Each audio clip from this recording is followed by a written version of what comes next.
Welcome back into the studio. We're coming to you live from the Bohima studio. So I'm talking about the number of continuous reports that's come about Ghana, or that's come up as far as the economy is concerned. We've had our currency reports on currencies, and Ghana is not ranking good. We've had a U.S. State Department reports about that. It's not really good.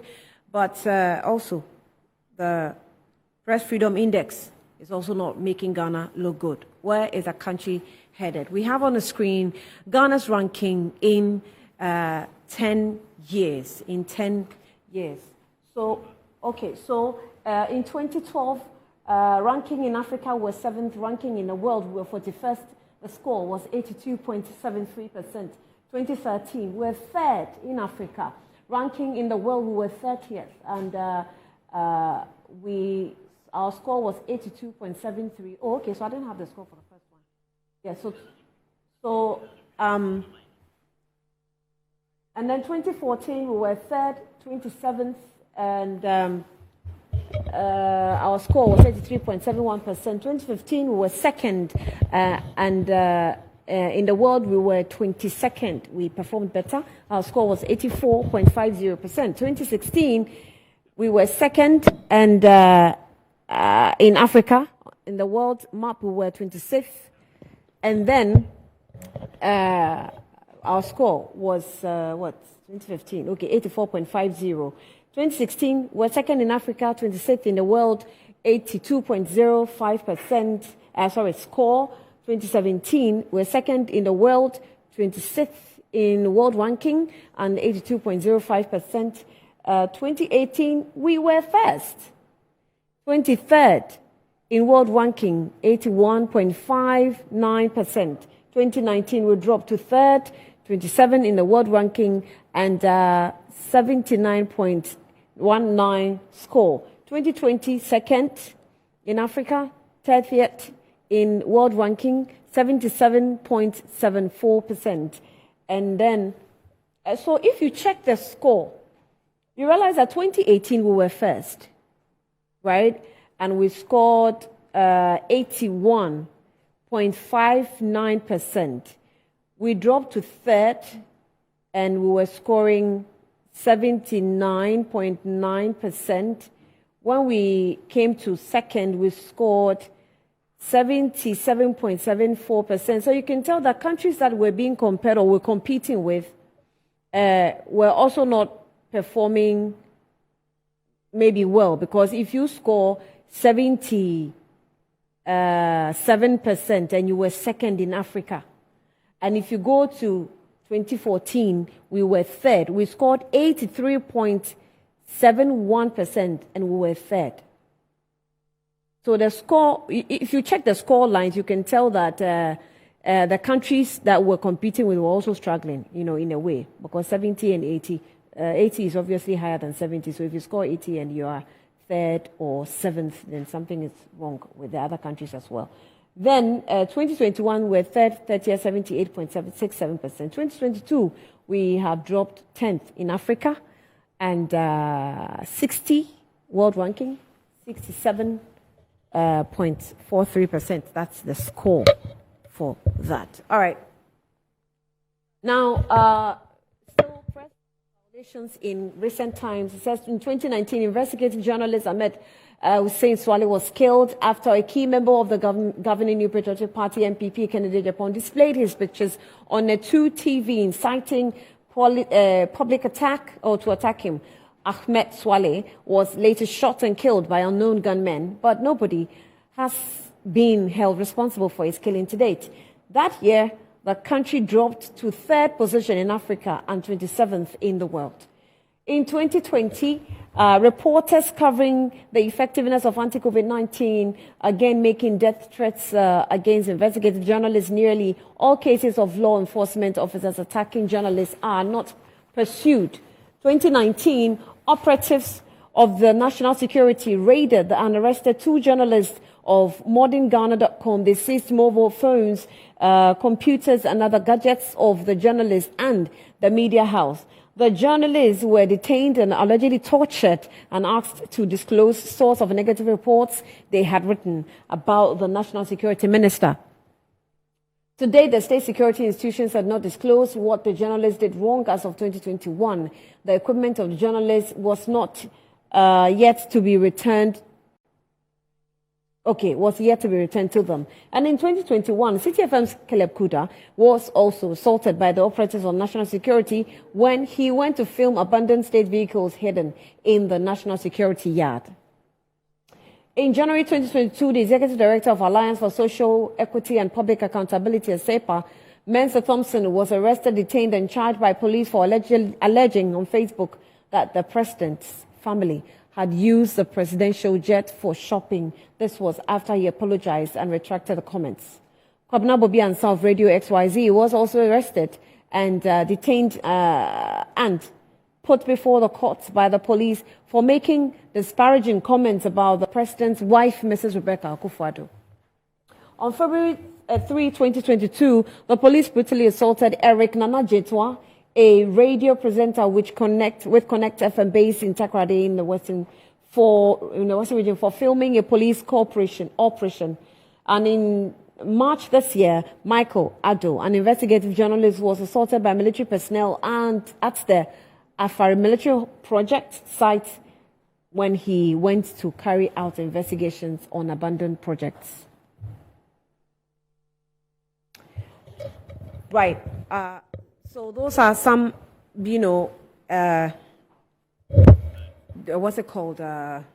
incidences, yes, that have happened in the country, and journalists can easily refer to them and believe. In fact, the report states factually some of the incidents that we've recorded in the country. So I already have in the studio Mahib Said. Did I pronounce it rightly? Okay. Mahib Said is a senior program officer for Freedom of Expression Media Foundation for West Africa. You're welcome. Good afternoon to you. All right. So you must have gone through the report already. What will be your opening comments on it? Well, I think that shocking as the report may be, we at the Media Foundation for West Africa actually saw the writing on the wall.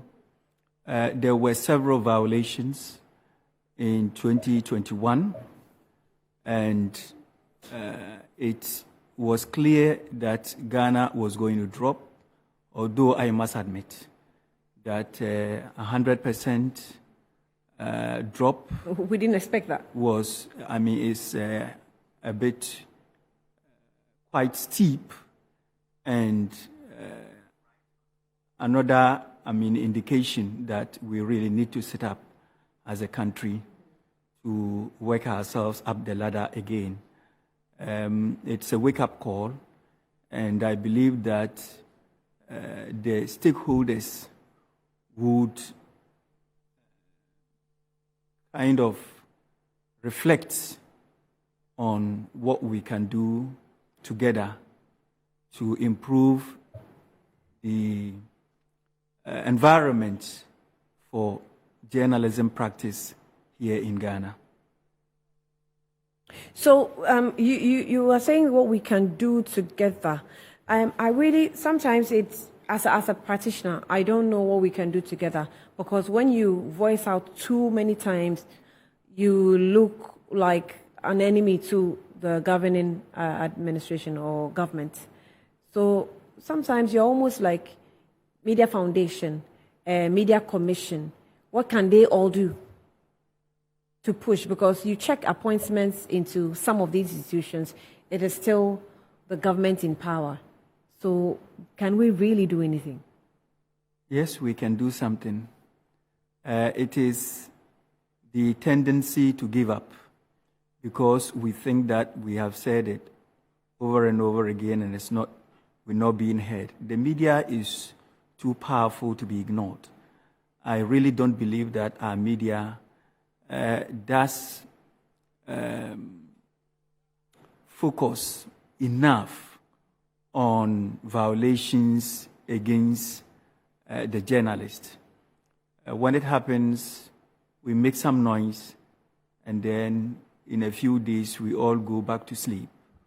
But if we keep demanding answers and decide that this issue is not going to leave our front pages, is not going to leave our editorials until they are resolved, I'm sure that we can get some response from the authorities, particularly those violations that involve the security agencies. Mm-hmm. About 60% of these violations are perpetrated by security agencies, and in circumstances that are quite wanton and unnecessary.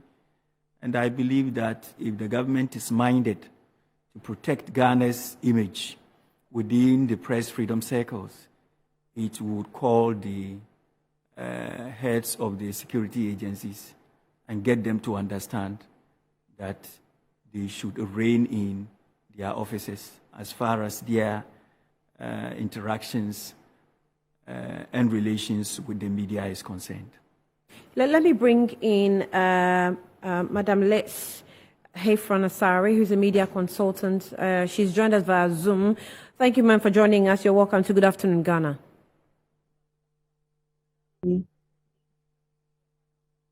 Hello. Hello, can you hear me? Yes, I can hear you. I can hear you now. You're welcome. So have you also cited the report by the Reporters Without Borders? Have you cited it? What do you also say to it in your first submission? Okay, I have seen parts of the report. I haven't read the report as a whole. I'd say that unlike my colleague in the studio, I'm not too surprised because over the years, we have called and we've shown concerns of brutalities against journalists and journalists not being able to work freely and in the open. And then of late, since 2019, the safety of journalists have been called into question, and nobody seems to be doing anything about it. It is very frightening and very uncomfortable when you hear people say 60% of the harassments against journalists are done by state institutions or security agencies. And then the question is that who is in charge of the security agencies and why is it that nothing has gone through to a logical conclusion till now? Of all the harassments that have occurred, of all the listings, the plethora of harassments that you read out just as we started the program, none of them have gone to a logical conclusion. And we're talking about journalists not having the equipment that they work with back. Some security agency has it because they feel that the journalists had done something untoward with regards to them as an institution. And then you again would question that if this is what is happening, what are we as journalists doing? What are the media organizations that are supposed to be supporting or protecting journalists doing? And you realize that there's nothing being done. So journalists are left on their own. The safety is in question. Independence, now there's a big question mark because you have a lot of the media houses owned by politicians, and therefore they play the tune and we have to dance. So you have to jump to their demands because they're the ones who are paying you. And so it's a list of things that have to be worked on. Not only political, not only economic, even professional. We need to look at that also. I assume that the media houses' ownership that falls largely in the hands of the same politicians, that problem may not be solved just yet, but a government can still put in measures in the protection of journalists. Can we put in structures that will give us that independency, regardless who owns a media house? We should. As to whether we have that now, I don't know. But that is what we should do. You realize that people are giving licenses to operate media organizations and everything else is left to them. And so even content as to what you have the media organization churning out is not regulated by anybody.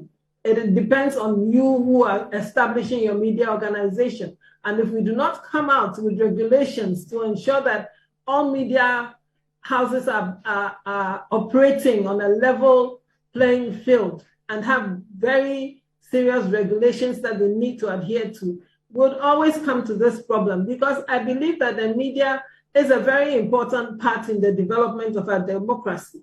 But we need to regulate the media also.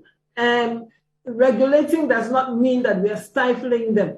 We are just giving them a direction to go so that not everybody gets up and wants to own a media organization and say, because I have established it, you would operate it according to my whims and caprices. So, well, let me pick this part. There is the methodology for the latest report changed a little bit. It was tweaked a bit. I don't know if it makes so much difference of the previous reports.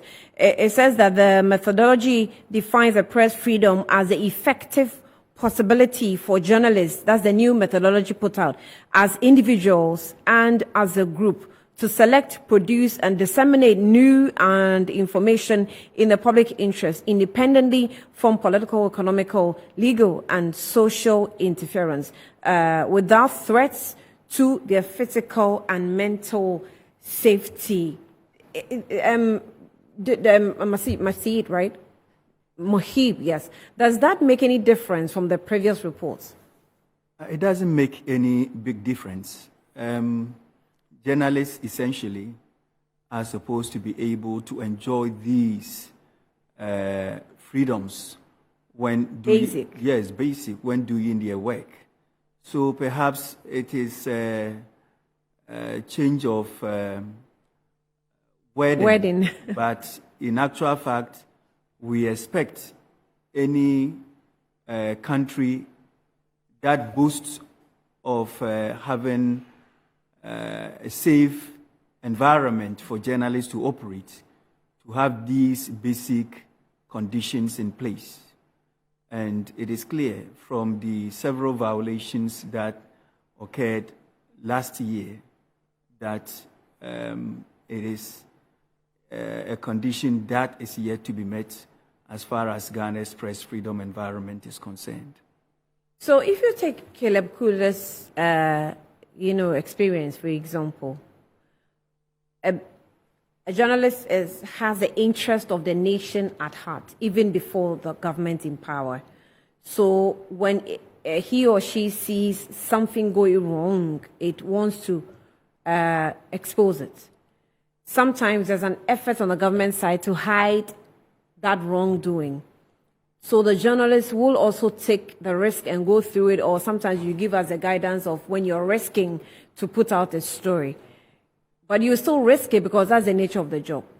So if you look at Caleb's experience, he risked it, took the picture, and showed it and brought out. In fact, I was a part of that experience on social media when I shared it, and I suffered my own, attacks. Before later I heard he was picked up, and then we all went through what we went through. How is someone like Caleb supposed to handle a situation like that, or any journalist that sees a situation? How do you handle it? Well, I think that in the case of Caleb, there is even an aspect that the public doesn't know. As you said, he first published that these vehicles were rotting away at the National Security Ministry on social media. It was denied. Pressure was brought to bear on him and his employers until he was forced to delete that information. But he felt very cheated because he was quite sure of what he had put up. And therefore, he decided to go back and get graphic evidence of what he had alleged. And that is when he was arrested. Mm-hmm.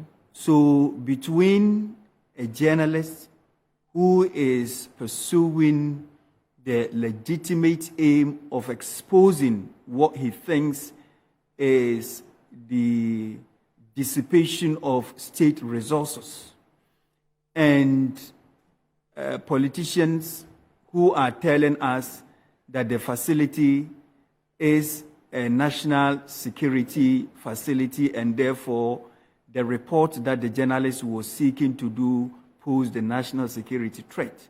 Between the two, who is actually pursuing the interest of the public? And to me, Caleb was pursuing a very legitimate public interest story.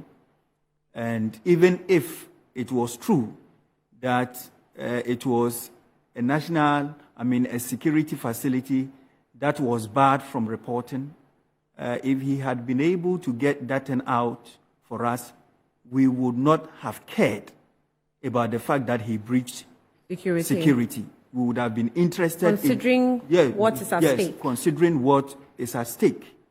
And therefore, I think that Caleb was actually abused of his rights, first as a journalist, and secondly, even if he was wrong, the law never says that the security agents, brutalize him without recourse to the law and the courts. So it was quite arbitrary. And these are some of the counter-criticisms that the government is throwing at the media, that you are doing the wrong thing. And when the law catches, that was not the law. It was brute force. And in most of the cases, it is not the law that is employed. It is brute force, it is over-enthusiasm, over-exuberance by security agents. And unfortunately, in the Caleb incident, the officer who led the assault on the journalist even got rewarded. It might not be a reward for what he had done, but so to speak, rewarded because just a few weeks after that, he had a promotion. And the reaction of government, the reaction of the authorities when there is such an abuse is quite important, and it is taken into account as far as the scoring is concerned. Yeah. If there is a positive reaction where government shows a genuine commitment to redressing the violation, it is positive and it reduces the damage. But when the rhetoric is that you brought it onto yourself, you deserve it, then we have to accept that we have contributed to Ghana's downgrading as far as... Let me get to Liz on the other line. So I think the point Mahib is also making is that, I think continuously when there is an attack on us, there's this message that comes back to hit at the media that be responsible. Yeah. Isn't it? That's the word, that you are not responsible. And when you're not responsible and the law, comes after you, then you come, crying foul. Is that what really the case is? No, I don't think that any case of harassment is the law. I think that the security agencies are rather abusing the law by harassing journalists and abusing them physically and all you can think of, because picking up journalists, confiscating their equipment that they're working with, brutalizing them, it's not the law. And the security agencies fail to remember that their first duty is to the state and not to the executive. So they should be working with the interest of the state at heart. So if a journalist is going out because he thinks that the state is being robbed of its little resources by vehicles that have been purchased being left to rot, the security agencies themselves should know that with that, even they, as security agents, their tax money is part of it. And they should be responsible enough, and they should understand that the state comes first before the executive. If they have that at the back of their minds, they won't want to be playing up to the executive and therefore dancing to the tune of the executive. Mm-hmm. That is what we have these days. What we have is that the security agencies hear or see something, and the first thing they think of is the people in government, the people in the executive. Mm-hmm. And therefore, anybody else who is seen to be pushing or to be going after state issues and state resources and making sure that the government is accountable is seen as an outsider or as an enemy. And that's why we have all these brutalities against journalists today. Paragraph Boachi Dankwa is a government spokesperson for security and governance. He's joined us via Zoom. Paragraph, you're welcome. Good afternoon to you. Thank you very much. A very good afternoon to you, Annie, and to my colleagues. Paragraph, so the latest index from the Reporters Without Borders seem to have confirmed a few points made by Sam Jonah some months ago, Suleiman Abrahima of the Media Foundation, even His Excellency former President John Dramani Mahama just a few days ago was talking about media attacks and intolerance of the government. Will you be kind enough to admit that even internal reports being generated by our experts and analysts are correct? Well, Annie, I think that it's important that I put the conversations in perspective. I'm glad that the two other colleagues, one on Zoom and one in studio, stated that they haven't had a full comprehensive reading of the reports. But really, if you look at the methodology that was used for the 2022 ranking, it's extremely different from the methodology that was used from 2012 right up to 2021. So it's extremely very different. Okay, so before you continue, you can give us the differences just in case when you're continuing. So, I mean, basically, I think that all throughout the reports have been extremely quantitative. This was a mixed method approach that was used in the methodology for the report.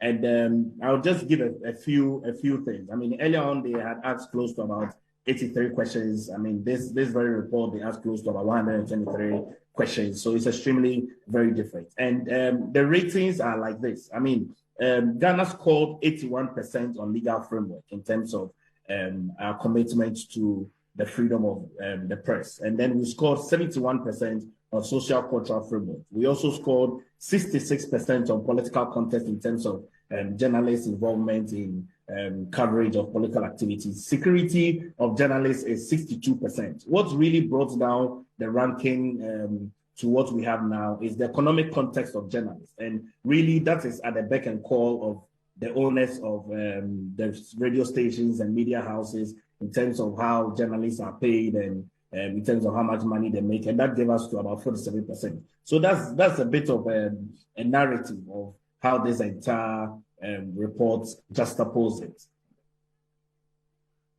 So is that what makes you call it extreme difference? Because Mahi, with me in the studio, has indicated that the methodology that we're talking about this year, we have a dissemination of news information in the public interest independently from political, economic, legal, and social interference without threats to their physical and mental safety.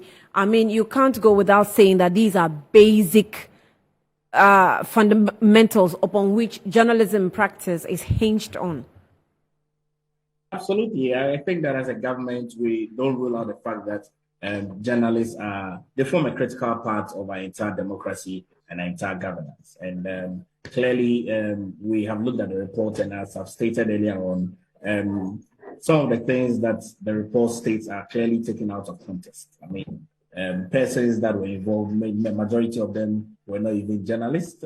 Some of them had really threatened the security of our democracy, and state institutions went after them to ensure that they bring clarities to some of their own intentions that they had as it relates to the issues that they had put on board. And so really, if you look at it, and if you look at the theme for the 2022 World Press Day is, journalism under digital siege. And so when you look at all of that in context, you can clearly be able to say confidently that the government of Ghana and President Nana Akufo-Addo continually protects the freedom of journalists as it is compared to other countries that you might think of.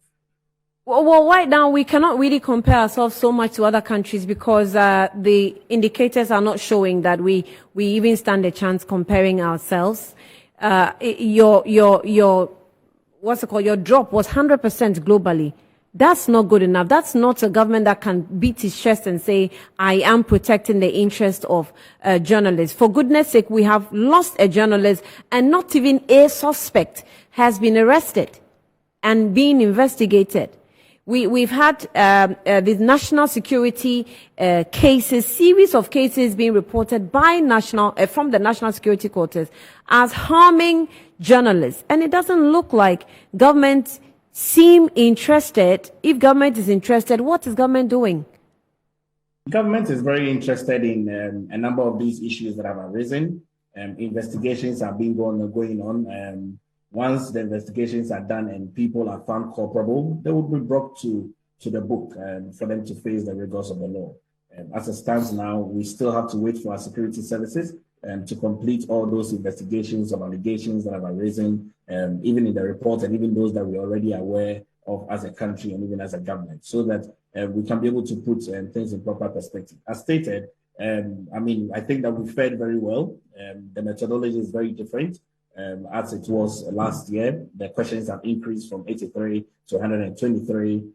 As stated, the various legal frameworks, social, cultural, political context, the security of journalists, we scored close to about 62%. The economic context of journalists, which is really, a matter of how the media houses are managed, that dropped to about 47%. But scoring 81% on legal framework, 71% on social, cultural, political context, 66%, and the security of journalists scoring 62%. And we believe that clearly the government is very forthright in ensuring that journalists continually have their freedom in expressing their criticism for and against government. I don't. Do you want to respond to what he's saying? It looks like the government wants to get away with the methodology changes. Well, I think we've looked at the indicators against which the scores were made. Yes. And to have 62% on safety of journalists doesn't speak very well of us.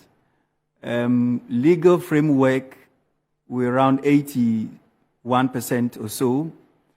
And I would say that I had rather in our attitude, in our practices, in our actions, we have been able to secure the environment for journalists to exercise their trade freely, rather than have a legal framework that is solid and yet is not able to protect the safety of journalists. And I'll give the example, for example, of Burkina Faso.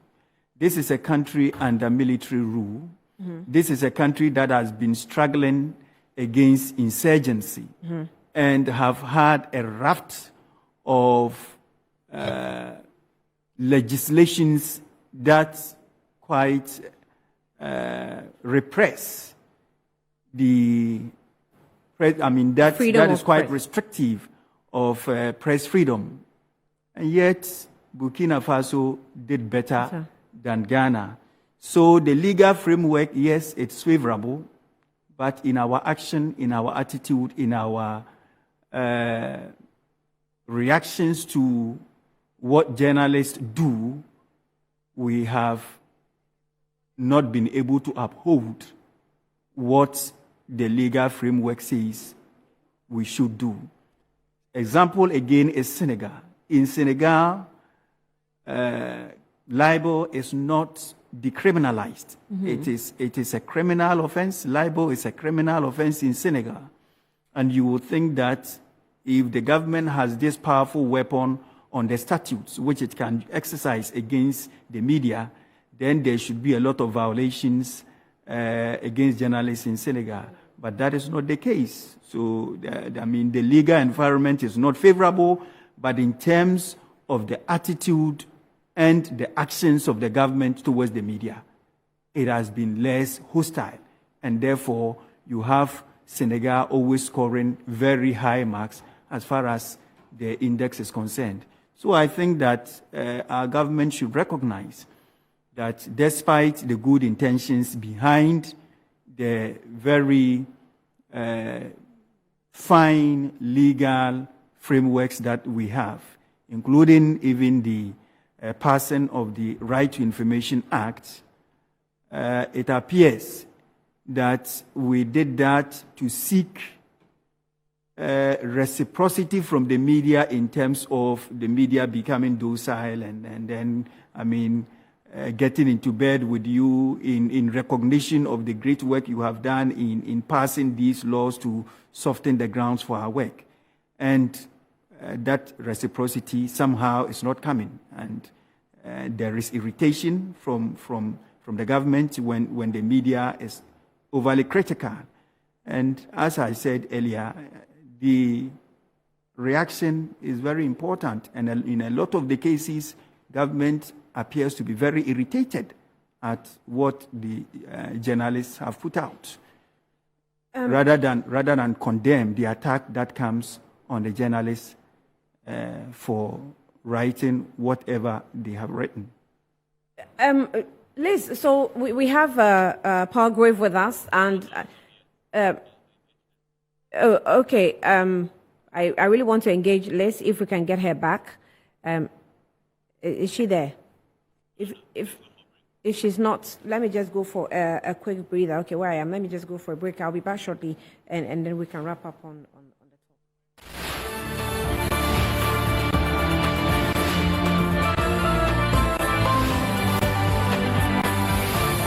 All right, you're welcome back to Good Afternoon, Ghana. Let me go back to Liz. I'm sure I have her back on Zoom.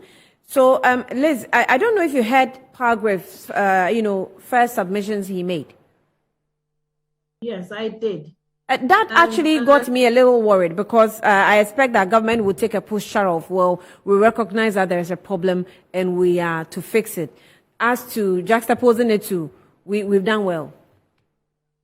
Yeah, exactly. And that's of concern to me as well, because if you look at the rankings and if you look at how the things have been mapped out, the percentages don't really matter, because if it says that it's 67% and it's problematic, then you know that, yes, it is problematic. So you have to deal with it. So you have 67%, but then it's not seen as good enough. It's not seen as satisfactory. So let's look at how it is rated properly and not just think that because we have the percentages, and the percentages worldwide, when we talk about percentages, anything above 50 is good. Then if we look at it that way, then we'll be deceiving ourselves. There's a lot of work to be done. When you look at the economic situation, it says that it's difficult when you're talking about economics with regards to the media in Ghana. It describes it as difficult. So let's look at it the way it is being described in the report. And let's be true to ourselves. We need to work at it because it helps our democracy. It helps us as a nation to develop. It helps us to come out and roll out things that will help us progress and will help us move forward the way we want to. So we just shouldn't sweep things under the carpet and pat ourselves on the back and say that because the percentages are not that low, it's okay. It's not. Palgrave, what do you say to what my two guests have actually said so far? If you are in class and you were scoring 80%, 90%, and suddenly you start scoring 60%, when your colleagues who were scoring lower than you are now scoring higher marks, are you not to be worried? That's if you want to deal with the nominal scores.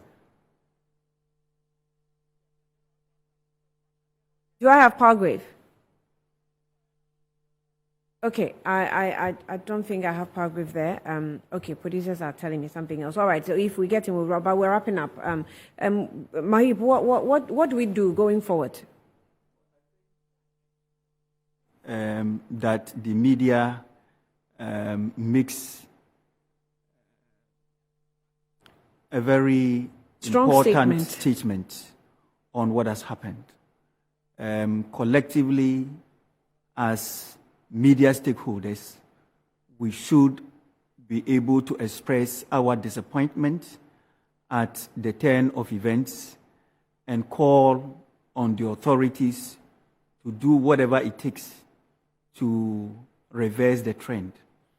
Yes, we accept that sometimes the media also goes a bit wayward and make our commitments to work towards improving standards. But it is the government's ultimately it is the government's responsibility to create the enabling condition for the media to operate freely without any threats or attacks.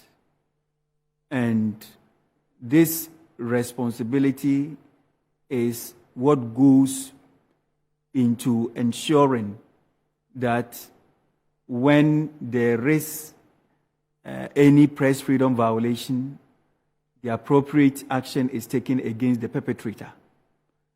Now, we are being told most of the time that because we went wayward, we deserve the attacks that came our way.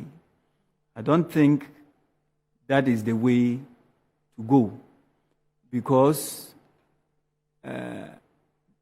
the work of the media is also work that is being done by humans, and therefore there would by all means be some form of deficit.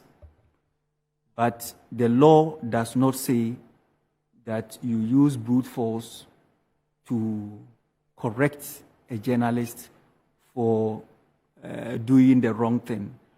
I think that the National Media Commission is also being underutilized by the states. And I believe if anybody has an issue regarding what a journalist has written or the way a journalist has conducted themselves, they could have recourse to the National Media Commission, which could invite such a journalist and get him to explain the circumstances. And if there is the need for reprimand, there is the need for them to retract and apologize or whatever, then that is done. That will be a better way going forward than the show of force that we are seeing from the state authorities. And unfortunately, the kind of posture that they have done their best, and that the media's recklessness is what is bringing the attacks. And I would say that the true test of a government's democratic credentials is how it responds to criticisms and to reports that hurt.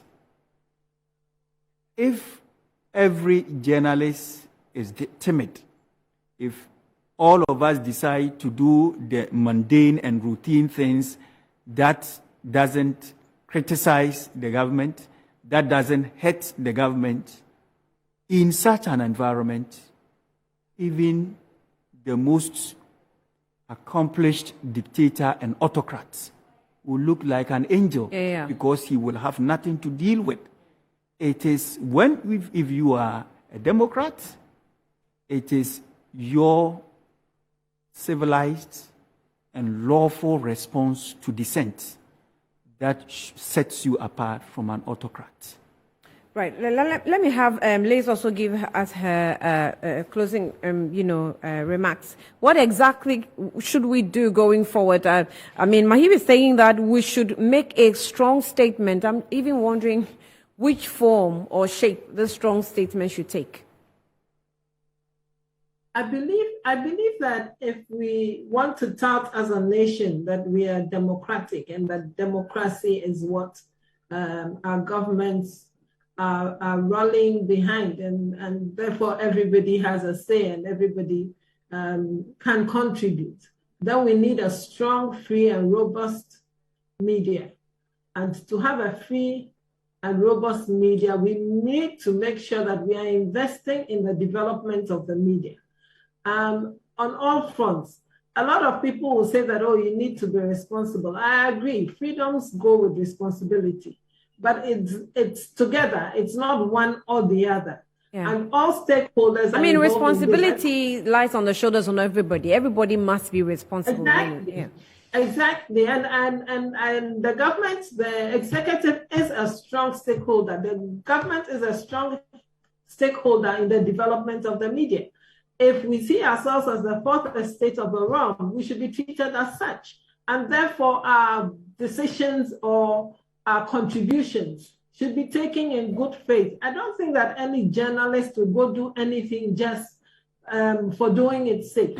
There are the times of sensationalism, yes, where we probably will blow things out of proportion. But when you go to the roots of that story, isn't there some truth in what is being said? We all need to bring our hands on board. We all need to put our hands to the wheel and work and make sure that our freedoms as journalists, freedom of the media in Ghana is still at the top. We were first before, we were third. Why have we come so low? And why should we think that it's not the executive that is not helping us to build on what we have done already when we see all these harassments around us? So we need to all come together as stakeholders to make sure that we build a strong and vibrant media, and it will help the growth of our democracy. Thank you so much. Let's hear from Asari, media consultant. Thanks for spending some time with us here on Good Afternoon Ghana. Also, Mahib Saeed, Senior Program Officer for Freedom of Expression Media Foundation for West Africa, also joined me in the studio. We had earlier on Pagwe Boachidankwa.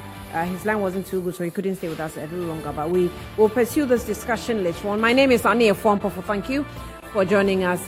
The discussion actually continues here on Metro TV.